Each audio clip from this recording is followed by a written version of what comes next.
Remember what this is about. So give me that emotion, give me what that feel. What does this give you? What does this feel like if you do a jump with your arms like that, considering what we're talking about? Okay? Good, don't talk it. We talk with our bodies. Yes? That's what dancers do for the most part. We can use our voices, we do. But we are. My name is LaMia, and I am the artistic director for Moving in the Spirit. Moving in the Spirit is a youth creative development program that utilizes the discipline and the artistry of dance to help young people with social-emotional health and emotional regulation skills. And we are coming across, I think we'll be here for 40 years coming up. We have this building, it's been here for 5 years, and it's a home. It is a home for us teachers, staff, and especially the students. This particular show will have a loose narrative, kind of based around my own experience, but more so a melding of different storylines, different people's reasons for being there. I kind of want to find a way to embody as many different ideas around what could cause someone to be unhoused within this show.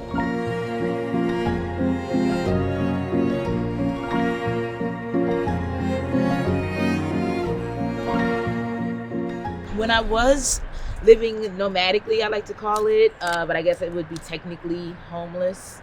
But I was working a full-time job. I had just begun the position that I have now. Yeah, I pretty much lived like most people. I would get up. If I had my son with me at that time, I was splitting custody with his dad. And if I had him that day, I would take him to school around 7:30 in the morning. And then I would, go find some breakfast, go to work, do the things that I would do that day. What really kind of reminded me about my situation was in the evening when I'm like, where do I go rest? Where do I go take a shower tonight? And so at the time, I did have a gym membership. I won't say which one, but it's open 24 hours a day. And that was very useful. I would shower there, do whatever I needed to do and be able to sleep in my car in the parking lot, which is where we are now.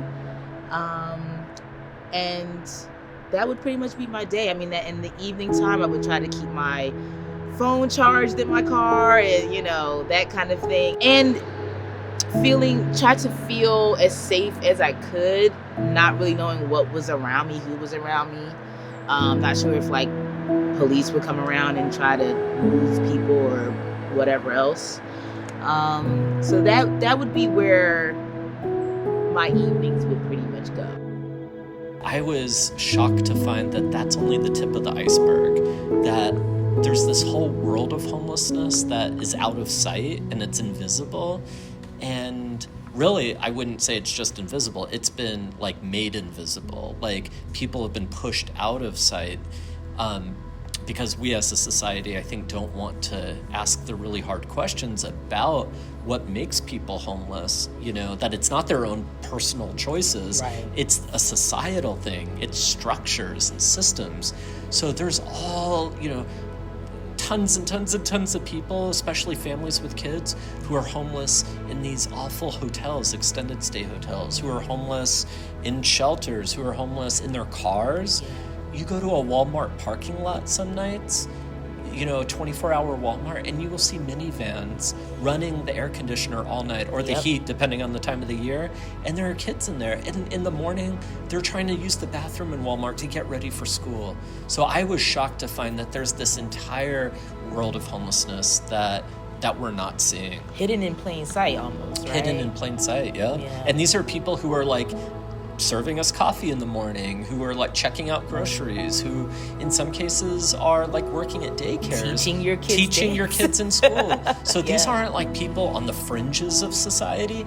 These are the people whose work, whose labor is actually making our whole city work. It's making our city run, and yet they don't have this most basic human necessity, a place to live.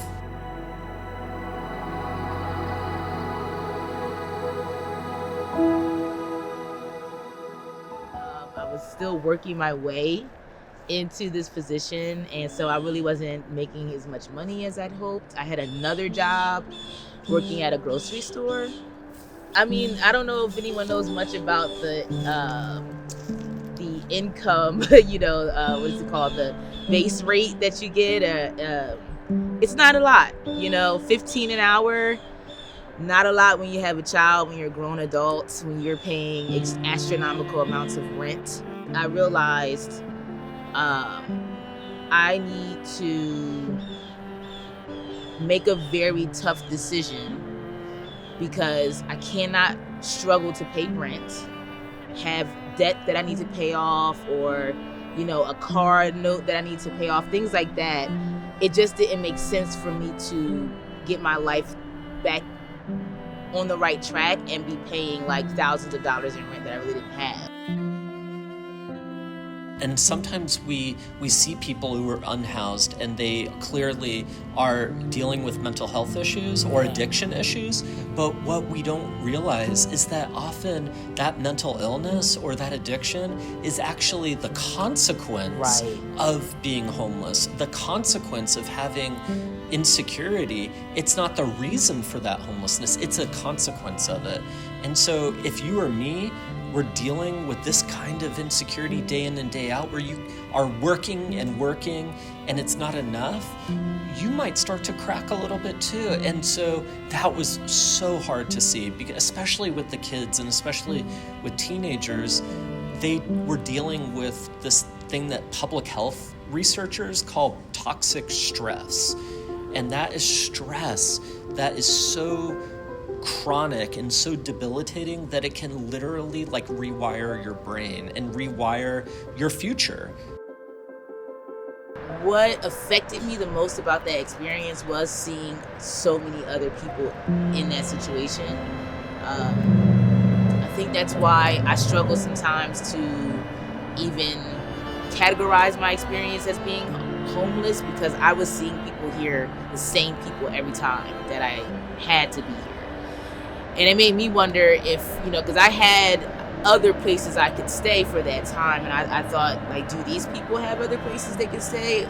Do they have friends? Do they have family? I remember even driving back here, still seeing those same people, exact same cars. And I oftentimes wanted to ask them, what their situation was. I never did. And I still to this day, I'm very curious about one particular woman who would always get out of her car and cover her windows with these black trash bags. She kind of had a ritual I would see her do every night. And it just really reminded me, people are put in these situations and they have whole stories, they have whole journeys that got them here, and you can only hope that they have a journey out. But it's heavy on my heart, and I really believe that highlighting this is important, that we don't just overlook the situation, and that not everyone is there because they did something wrong or they're incapable of getting a job or even holding a job. It's very complicated. There were so many times where people just showed up for their neighbors in miraculous ways. People who had the least to give themselves were giving the most. It wasn't the wealthiest people who were giving the most. It was those who already were strapped for resources themselves, and they were the ones who were showing up at midnight to bail someone out. They were the ones who were showing up with a box of tampons or whatever, a food card, whatever it was. And it was just incredible to witness that. But yeah, I think that there's something that will blow your mind that I'm about to say. The reason people are homeless is because they don't have homes, right? It's not because of drugs. It's not because of mental illness. It's not because of the weather. It's not because of anything except they don't have homes. That's why they are homeless. Now, all those other factors can be in the mix. Of course, it can make you more likely, including racism and domestic violence and all sorts of things. But if that's the reason people are homeless, the way people get out of homelessness, check this out, is by giving people homes, giving people housing. And so all the charity is awesome, but what people really need is housing. What people really need is a home, so they won't be homeless anymore. And that is something that is very hard to do as individuals. That's where, as they were saying, we as a country, we as a city, we as a community, a society, have to come together and decide no more. We are going to make this happen. Because if we have $100 gazillion to spend on 100 new fighter jets that are just going to sit in some hangar somewhere in case we go to war, surely we have enough money to give people this fundamental human necessity in the richest nation on the planet.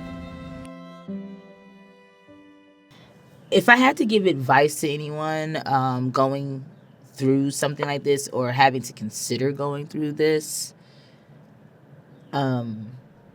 I think everyone's situation is different. For one, there are some people that are trying to run away from abusive, relationships or households. There are people with multiple kids. There are people that don't have jobs or between jobs. There are people that are struggling with drug addiction or mental health issues, and so I feel fortunate those weren't my situation. And so I want to consider that, everyone has different reasons that they need to do something like this. Safety is key. If you have any way to protect yourself and keep yourself safe out here, do it. But the biggest thing for me was communication and community, and trust in my gut. When I realized I had to do this, I was very clear. I really didn't have a doubt about it. I knew that this had to be the way to do it. There really wasn't, I didn't have much of a choice. But I also felt very confident that I would be okay. Just being communicative and not being ashamed to ask for the help. So almost like a stick figure idea, like kind of thing. Right? One more time. Little run and hop, run and jump. Hop, run and jump with the go. And then shoot. No man is. Yes. Is an island. And then there's like a little beat after island. An island, click.